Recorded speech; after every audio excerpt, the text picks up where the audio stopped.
Online गेमिंगमुळे युवकांची आयुष्य उद्ध्वस्त झालेली आहेत। घरातला जुगार, रस्त्यावरचा जुगार बेकायदेशीर आहे।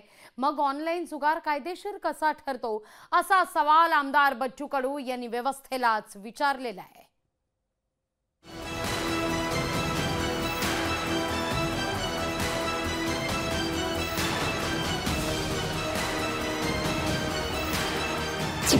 ऑनलाईन गेमिंगमुळे तरुणाई देशोधडीला।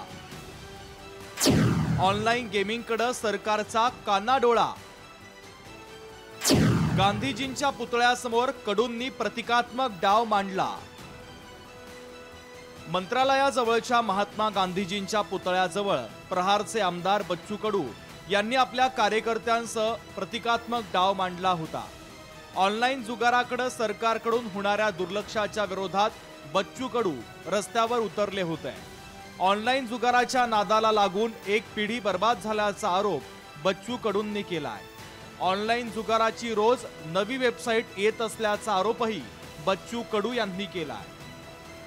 ही पत्त्याच्या विरोधात आम्ही आंदोलन केलं।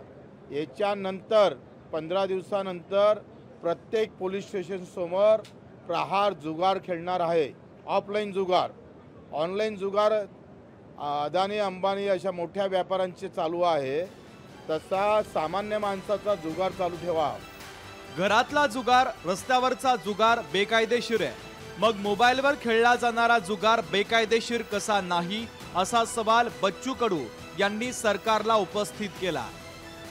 हे पत्ते चालतं मोबाईलमध्ये जर असे पत्ते खेळलो आपण तर ते जुगार होत नाही, पण हेच पत्ते जर ऑफलाईन खेळलो तर जुगार होते।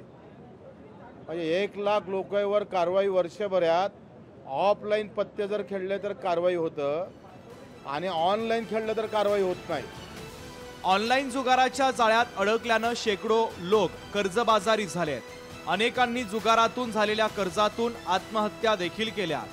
तरीही सरकार ऑनलाईन जुगाराकडे अर्थपूर्ण पद्धतीनं कानाडोळा करत असल्याचं सांगण्यात येत आहे। सरकारनं ऑनलाईन जुगाराला असंच अभय दिल्यास घराघरात जुगारी आणि कर्जबाजारी सापडतील अशी भीती व्यक्त केली जाते।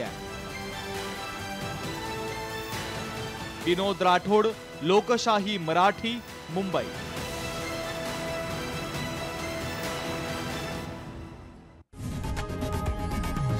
लोकशाही मराठी ऐका, पहा, जागरूक रहा।